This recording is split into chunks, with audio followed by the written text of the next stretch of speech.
Bonjour, La Voix est libre, tous les samedis en direct sur France 3, avec aujourd'hui 4 voix pour débattre d'un sujet qui, vu de Paris ou de certaines grandes villes, semble incroyable. Et pourtant, une partie de la population, aujourd'hui, est privée ou quasiment privée d'Internet. Autour de cette table, Patrice Joly, président socialiste du conseil départemental de la Nièvre. Bonjour. Bonjour. Ludovic Rochette, vice-président Les Républicains du conseil départemental de Côte-d'Or, en charge du numérique. Vous êtes aussi président des maires de Côte-d'Or. Oui, bonjour. Bonjour à vous. Cédric Colson, vous êtes président de PC Light, une association qui, dans Lyon, intervient justement pour aider les oubliés d'Internet. Bonjour. Bonjour. Et Benoît Villot, vous êtes le président de la CGPME de Côte-d'Or, parce que les artisans et les entreprises sont aussi, bien sûr, très concernés par ce sujet. Bonjour, oui. Bonjour à vous.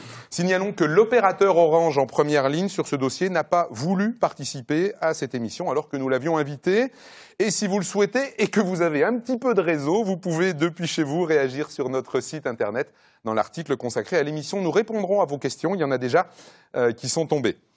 Je le disais, le sujet est toujours d'actualité avec, par exemple, la semaine dernière, une pétition signée dans plusieurs villages du Morvan. C'est vous, Patrice Joly, qui l'avez portée. Cette pétition a été amenée à un opérateur. Écoutez d'abord les témoignages dans un de ces villages, à Fachin. Au mois d'août, par exemple, 10 minutes pour afficher une page Internet. Donc là, ça commence à bien faire, quoi. On s'oblige, on se contraint à répondre aux clients dans la journée. Et là, effectivement, au bout d'une semaine, on a des clients qui nous rappellent en disant écoutez, moi, j'ai pas eu de vos nouvelles. Donc, je pense qu'on perd, de cette façon, on perd des clients et on défavorise l'économie locale. Qu'on soit une petite mairie ou une grande mairie, on nous demande de travailler avec cet outil exactement de la même manière qu'une grande ville. Ils font pas la différence et quand l'outil est pas en état de marche, on peut fermer la mairie certaines journées. Alors, je le disais, Patrice Joly, c'est vous qui avez porté cette pétition. C'est chez vous, c'est dans la Nièvre. Est-ce que c'est représentatif, réellement, de ce qui se passe dans votre département ? C'est représentatif de ce qui se passe sur un certain nombre de communes du territoire départemental. C'est-à-dire que France Télécom, à l'époque, Orange, vend des abonnements et n'apporte pas le service. Et c'est une initiative qui est propre aux habitants de la commune de Fachin, qui a fait un peu tache d'huile. Et les habitants ont décidé de venir porter leur mécontentement auprès de leurs représentants. Et donc, ils m'ont contacté, je les ai reçus et je leur ai dit, écoutez, le plus simple, c'est qu'on aille ensemble à la direction régionale d'Orange pour faire part de l'insatisfaction et leur demander de répondre à leur obligation contractuelle, c'est-à-dire vous fournir un service satisfaisant en matière de téléphonie et d'Internet. On va en reparler, mais la réponse d'Orange, est-ce qu'elle a été satisfaisante selon vous ? Pas satisfaisante du tout. C'est dommageable parce qu'on a un opérateur qui nous dit si vous n'êtes pas content, allez voir plutôt l'opérateur voisin. Je résume un peu, je ne pense pas à trahir les propos, c'est quand même assez surprenant, ou se retournant vers la collectivité publique. Si on vend un abonnement, on se doit de donner le service correspondant à cet abonnement. On va y revenir, bien sûr. Benoît Villot, on a entendu des gens, des professionnels qui parlaient. Vous, ça vous remonte beaucoup. Vous présidez la CGPME en Côte-d'Or. Ce genre de situation, des gens qui n'ont pas de débit, qui n'ont pas de réseau, qui ne peuvent plus satisfaire d'ailleurs à des obligations administratives aujourd'hui. Ah oui, alors ça, pour la campagne, évidemment, c'est un vrai problème. Mais même à Dijon, je vous en parlerai juste après. Le non-accès à Internet, le non-accès à de la téléphonie dans des zones où en plus on voudrait accueillir des entreprises pour maintenir de l'emploi et des services, c'est un petit peu antinomique parce que pour accueillir des entreprises et qu'elles restent dans ces territoires ruraux, il faut se permettre de leur donner les moyens de pouvoir faire leur métier correctement, tout simplement.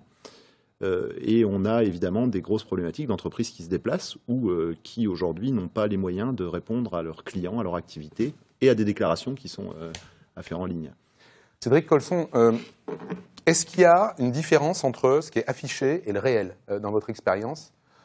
On a eu des remontées sur notre site internet là-dessus de gens disant mais nous on nous garantit qu'on aura de l'internet et en réalité les chiffres sont faux, il y a plein d'endroits où il n'y en a pas. Est-ce que c'est vrai ? Nous on constate sur le territoire de Lyon, là où on travaille, qu'il y a énormément de besoins. Les demandes sont identiques à ce que vous disiez, dans les communes, les entreprises. Les gens ils s'aperçoivent très clairement que ça ne correspond pas à la réalité. Les pourcentages au niveau du territoire ne reflètent pas la réalité qui sont spécifiques à une petite commune.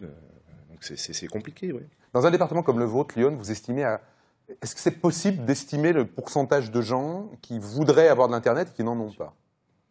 Moi, je n'aurais pas de chiffres précis à donner parce qu'ils pourront être être interprété différemment. Donc je n'aurai pas de chiffre précis, peut-être que les collègues pourront en donner, oui. On a du mal à les avoir, ces chiffres. Ludovic Rochette, vous vous occupez du numérique au Conseil départemental de Côte-d'Or.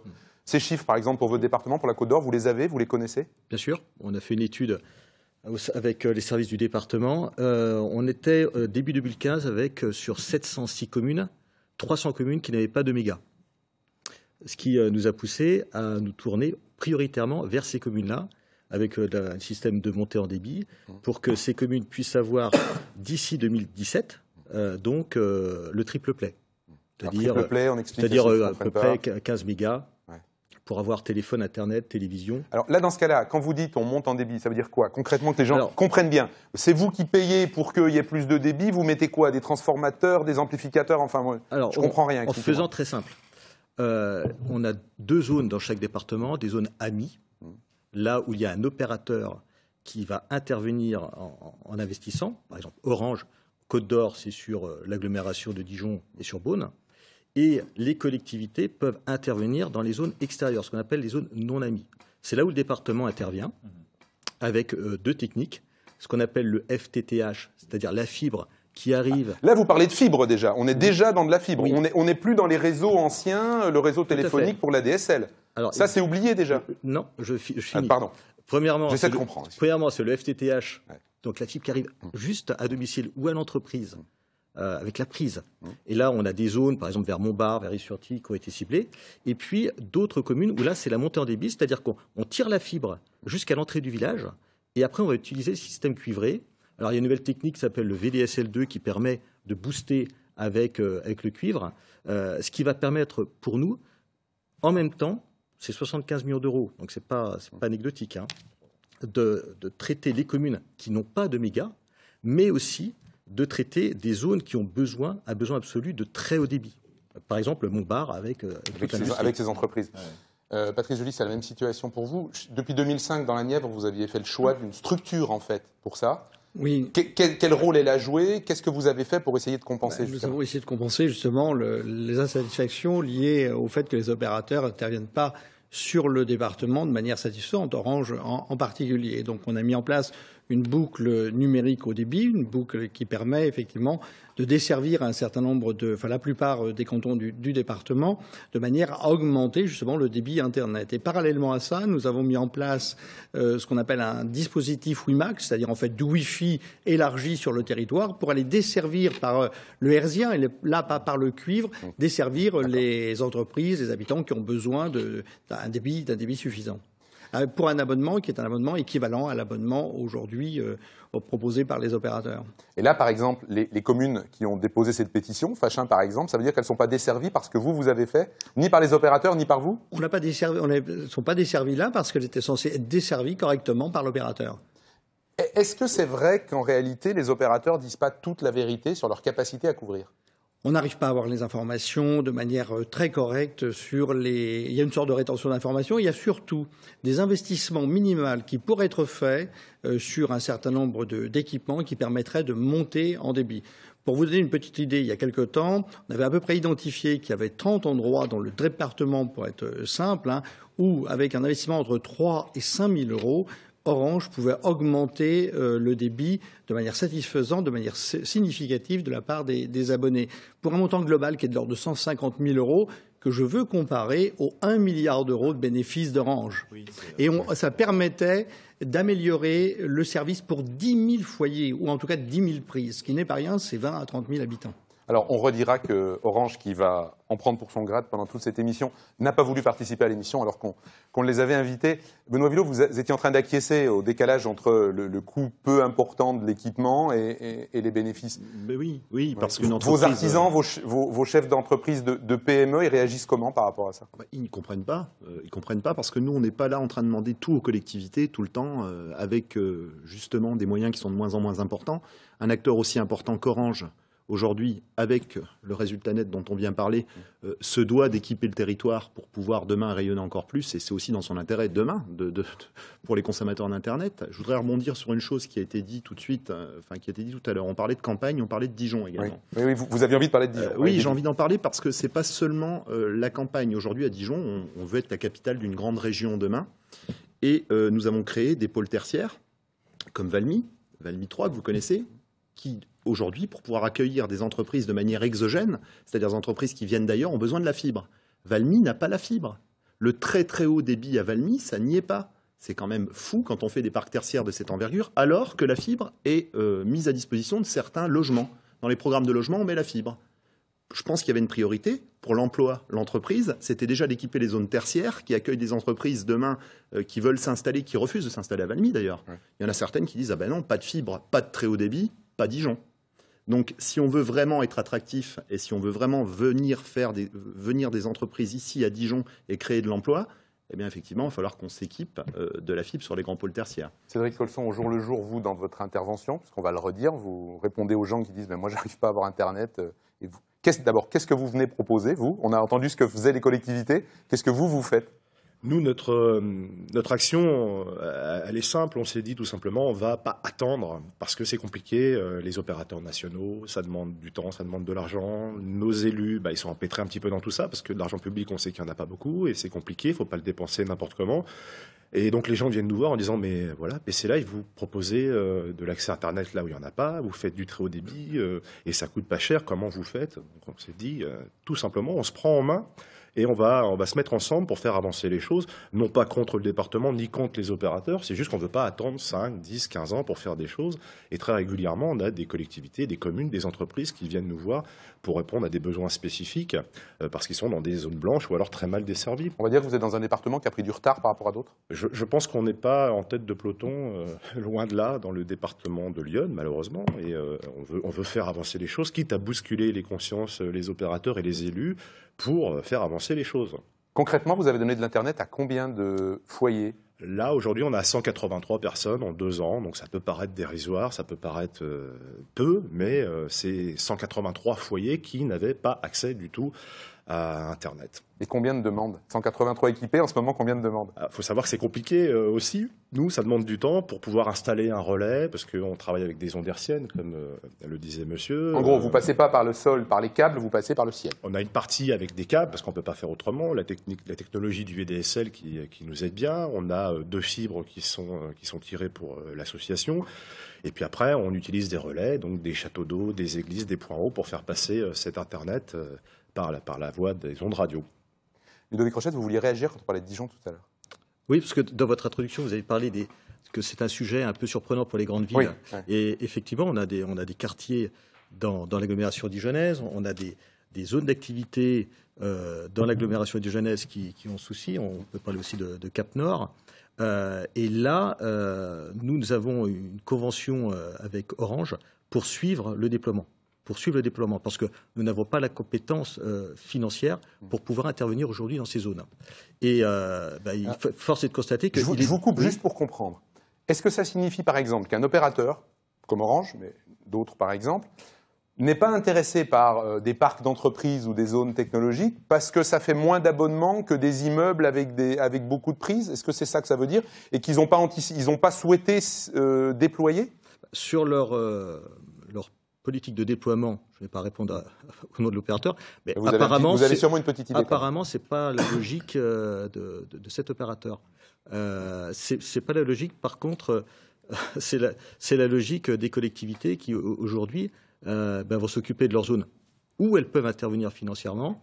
Dans le département, ce sont 68 zones d'activité qui vont être dotées d'ici donc 2017. Ouais. De ce haut débit. Le très haut débit, on va y venir parce que c'est un autre enjeu, on va dire, c'est peut-être l'étage supérieur de la fusée. J'avais envie de vous poser une question, Patrice Joly. On sait que vous vous êtes beaucoup investi sur la ruralité.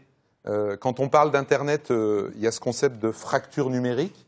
Est-ce qu'elle a, et vous avez sûrement tous un avis là-dessus, des conséquences politiques d'une certaine manière? Est-ce que quand les gens vivent à la campagne, travaillent à la campagne, ont le sentiment de ne pas être traités comme les autres?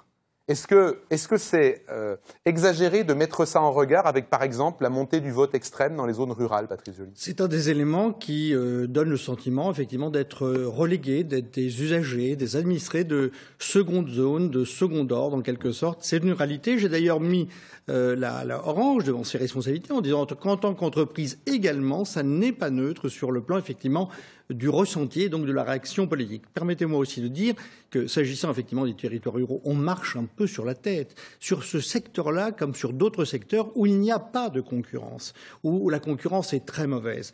Franchement, aujourd'hui, ce qui se passe, c'est qu'on a des opérateurs qui investissent, voire qui surinvestissent parfois dans les zones très denses, très rentables et qui sous-investissent ailleurs. Franchement, aujourd'hui, la meilleure manière de desservir correctement le territoire, ça aurait été un opérateur unique. Je suis pour l'économie de marché lorsqu'elle fonctionne, lorsqu'il y a une multitude d'offres qui en face à une multitude de demandes. Ça n'est pas le cas aujourd'hui. La meilleure solution, ce serait, en tout cas ce qu'il faudrait, et ça pourrait être une initiative que l'on prenne dans les temps qui viennent, c'est qu'on reconstruise au moins sur les zones rurales, celles qui ne sont pas dans les zones amies, c'est-à-dire confiées à des opérateurs, qu'on construise un grand réseau national de coopération entre toutes les initiatives départementales ou régionales qui vont être prises prochainement. En tout cas, c'est un appel que je lance aujourd'hui parce que je crois qu'on aurait ainsi une force, une expertise financière, technique qui nous permettrait de peser sur cet enjeu de société qui est très important, à la fois pour le développement économique, mais également sur le plan politique. Sachant que je vous lis à haute voix les propositions de statut de la nouvelle loi numérique qui est en discussion en ce moment par la secrétaire d'État au numérique. C'est d'ailleurs contributif, les gens ont pu contribuer. Il est question de liberté, égalité et fraternité. Dans fraternité, il est écrit « Parce que l'accès de chacun au réseau répond à un impératif républicain de solidarité et d'inclusion des citoyens, il sera une priorité du projet de loi ». Ça veut donc dire que normalement l'accès au réseau devrait être un peu comme une distance d'une maternité ou d'un service d'urgence, Patrice Joly? C'est exactement ça. Enfin, c'est vraiment le principe d'égalité, de fraternité. Je vais même au-delà, c'est un principe lié à notre volonté aussi de développer les territoires ruraux pour ce qu'ils peuvent apporter à leur population, mais ce qu'ils peuvent apporter comme contribution au développement de notre pays. Dans ce pays, on a le plus bel espace rural en Europe, avec l'ensemble de ses ressources à la fois naturelles et humaines. Il faut qu'on puisse avoir les moyens de développer. Effectivement, la technologie numérique est indispensable. Cédric Cosson, je vous voyais acquiescer. Je suis complètement d'accord. Et puis ça crée de la frustration. Les gens sont frustrés. Ils viennent acheter une propriété à la campagne. Ils ne demandent pas s'il y a de l'eau, l'électricité. C'est évident. Ils demandent s'il y a Internet. On considère que c'est un droit fondamental au même titre que l'accès à l'eau potable, à l'électricité. Et ça crée de la frustration par rapport aux grandes villes, qui sont aussi parfois pas toujours bien loties. Mais en règle générale, ça va beaucoup mieux en ville. Ouais.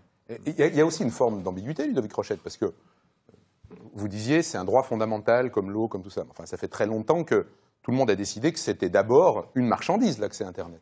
Oui, mais quand vous êtes sur un territoire touristique et que vous voulez accueillir des touristes, quelles sont leurs premières demandes? Outre les monuments, quand ils choisissent des hébergements, ils vont les choisir par rapport à la connexion Internet, par rapport à la téléphonie mobile. Aujourd'hui, c'est un facteur qu'on ne peut pas oublier. Puis, deuxième chose, c'est que si les collectivités aujourd'hui sont obligées d'investir, elles le sont parce qu'il faut bien que quelqu'un fasse quelque chose aujourd'hui pour nos territoires. Dans une situation économique assez compliquée. Mais néanmoins, c'est un ballon d'oxygène pour les entreprises. Parce que, au Conseil général, 75 millions d'euros d'investissement sur 3 ans, c'est 75 millions d'euros pour les entreprises, en espérant que ce soit les entreprises locales. Benoît Villot, ce que vient de dire Patrice Joly, c'est-à-dire, est-ce que ce ne serait pas l'occasion de mettre tout le monde ensemble, d'essayer de fédérer toutes les initiatives? Est-ce que c'est typiquement le genre de choses que vous, de votre côté, vous aimeriez? Moi, je ne suis que d'accord sur... Parce que clairement, le haut débit, l'Internet, les choses comme ça, ça a autant fait l'objet de guerres et de flingage entre collectivités depuis des décennies que de coopération. Moi, je ne remets pas, là encore une fois, je remets le débat où je vous l'avais posé tout à l'heure, c'est-à-dire que pour moi, ce n'est pas de la responsabilité des collectivités d'amener le haut débit. On a des opérateurs, ils se substituent à un opérateur national qui doit faire son travail. Aujourd'hui, la collectivité, elle doit donner le cadre et créer des zones susceptibles d'accueillir des entreprises, et l'opérateur doit faire son travail. L'opérateur unique pour structurer un territoire, et puis pour demain, pourquoi pas, si c'est la solution. Si c'est la solution de demain avoir un programme très ambitieux avec un opérateur unique qui va demain irriguer les campagnes et certaines grandes zones économiques de grandes villes également, puisqu'il n'y a pas que les campagnes, qui ont besoin d'autre chose, pour pouvoir créer de l'emploi en ruralité, c'est très important. Maintenir les entreprises, on parlait du Nord-Côte d'Or tout à l'heure, Montbard, Semur, Châtillon, etc. Il y a un bassin d'emploi qui est en train de s'amenuiser parce que les entreprises ont du mal à rester également. Et Internet fait partie pas uniquement, mais fait partie des choses qui pourraient maintenir les entreprises en ruralité. Est-ce que ça signifie quand même qu'un certain nombre d'entreprises, elles payent en plus pour avoir du haut débit, avoir de l'intranet, se faire leur propre réseau en réalité? Des charges inutiles.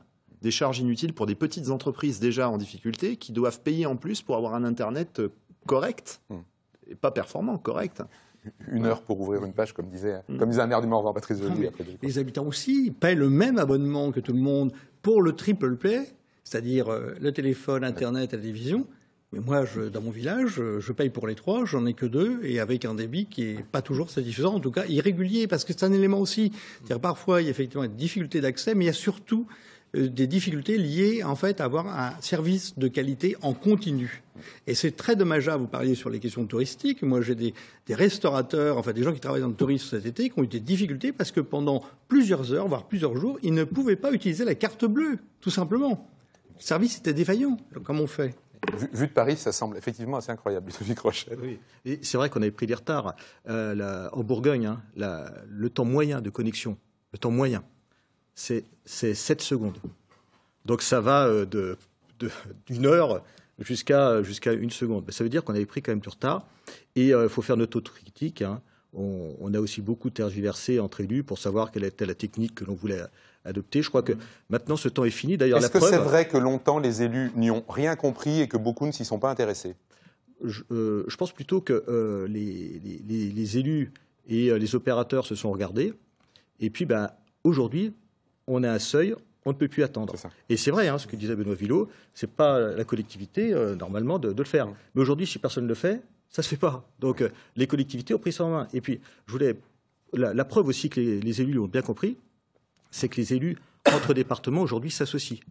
Dans la société publique locale qui va être vous montée. nous amenez au chapitre suivant. Mais bien. je voulais juste quand même, parce que je vous voyais sourire quand j'ai dit un certain nombre d'élus ne comprenaient pas grand-chose et s'y intéressaient pas.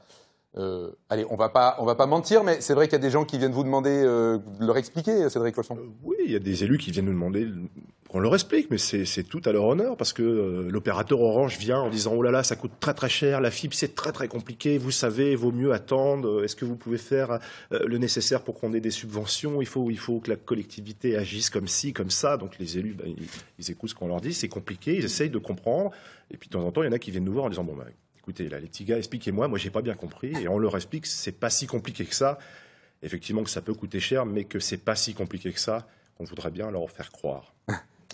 Oui, moi, je veux dire quand même, c'est le plus compliqué, et c'était des compétences qu'on n'avait pas dans nos collectivités. On les a acquises il y a 10 ans dans la Nièvre, on faisait partie des premiers départements, mais pourquoi ? Parce qu'on était plus contraints que les autres, parce que l'opérateur intervenait beaucoup moins bien qu'ailleurs. Mais il y a des compétences non seulement techniques, avec des alternatives qui sont importantes, sur les modèles économiques, qu'est-ce qui, sur le long terme, effectivement, permet de rentabiliser au mieux l'investissement qu'on réalise. C'était autant de compétences qu'on n'avait pas. Il a fallu les acquérir pour pouvoir être des interlocuteurs valables face aux opérateurs qui ont toutes les cartes dans les mains. Très opaque. Ouais. C'est ce qu'on disait tout à l'heure sur la réalité des chiffres. Vous parliez effectivement de la coopération entre les conseils départementaux, parce que c'est vrai que, et d'ailleurs c'était une des raisons de notre volonté de faire cette émission, il y avait des exemples ruraux, il y a aussi ce qui se passe dans les conseils départementaux en ce moment avec la création d'une structure beaucoup plus vaste. À propos du très haut débit, effectivement, ça les gens ne le savent pas non plus, c'est la nouvelle étape. On va essayer d'être très très simple, très caricatural. En gros, avant, on utilisait le réseau téléphone. Maintenant, pour avoir du très haut débit, il faut créer en gros un nouveau réseau avec de la fibre. Donc, il va falloir poser le réseau dans un certain nombre d'endroits, là où les opérateurs n'iront pas. Puis, il faudra après, on en parlera aussi, exploiter tout ça. On est surpris de voir que, par exemple, moi j'ai appris ça dans un département comme le vôtre, Lyon, le plus gros opérateur, Orange, pour ne pas le citer, n'est intéressé que par Auxerre et Sens, et n'est même pas intéressé par une communauté de communes comme Joigny. On tombe quand même de l'armoire quand on apprend ça, Cédric Colson.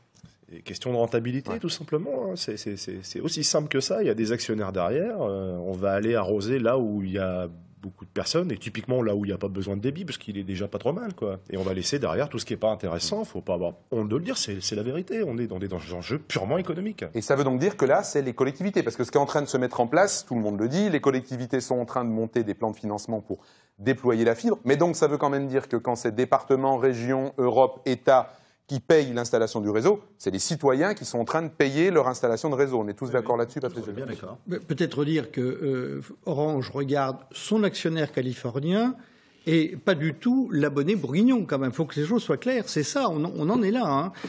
Ça oblige effectivement les collectivités à intervenir. Pour vous montrer les enjeux, dans le département de la Nièvre, c'est 250 millions d'euros pour pouvoir desservir l'ensemble du territoire. Il faut dire que le budget d'investissement du conseil départemental, tout compris, routes, collèges, etc., c'est 50 à 60 millions d'euros par an. Ça vous montre le niveau de la marche à porter. D'où l'idée, effectivement, de travailler ensemble, et on essaie de travailler à travers un investissement qui serait porté par les collectivités et exploité par une société qu'on aura au commun, au niveau des départements Bourguignon et de 2 départements de Franche-Comté. Mais là aussi, tout ça est compliqué, puisqu'on n'a pas fait les mêmes choix au départ. Le montant en débit pour la Côte d'Or, la création d'un réseau propre pour le département de la Nièvre, l'articulation est un peu complexe, à la fois sur le plan juridique et économique. Donc on y travaille parce qu'on a envie d'aboutir. Vous le disiez tout à l'heure, on parlait d'Internet, mais le très haut débit, c'est un enjeu économique majeur. Majeur pour les grandes villes et même la ruralité demain. Mais l'enjeu, c'est aujourd'hui de pouvoir accueillir des entreprises dans nos grandes villes qui puissent et qui ont besoin et qui ne viendront pas, de toute façon, s'il n'y a pas ce très haut débit. Elles resteront à Paris ou à Lyon. C'est ce que demande une entreprise quand elle a envie de s'installer quelque part. Bon, il y a le confort de vie, il y a un certain nombre de choses, mais très haut débit, ça vient dans quel rang? Très haut débit, je pense que ça vient pas loin du premier rang. Pas loin du premier rang. C'est vrai pour les entreprises, c'est vrai pour les habitants. Si on veut développer le télétravail dans nos territoires, comme veut le faire l'État actuellement dans le cadre de la fusion des régions, si j'ai bien compris, il faut soutenir les collectivités pour que on puisse travailler dans toutes les communes. C'est effectivement, excuse-moi Ludo, on a aujourd'hui les PME, dans la difficulté, on les met souvent en face de leurs responsabilités. Orange, grand groupe national français, devrait être en face des siennes, là, dans la difficulté qui est la nôtre d'irrigation du territoire. On l'a redit, on leur a proposé de venir vous parler. Oui, nous, je suis un peu abasourdi des quelques informations que j'ai là, puisqu'on sait que c'est très compliqué. Mais effectivement, quand on parle que de rentabilité pour ce besoin qui est devenu un besoin prioritaire pour l'entreprise et l'économie française, je pense qu'on devrait aussi les mettre en face de leurs responsabilités de manière plus forte, puisque ce n'est pas les résultats qui manquent pour avoir un programme d'investissement ambitieux pour nos territoires. Je pense que le problème n'est pas là.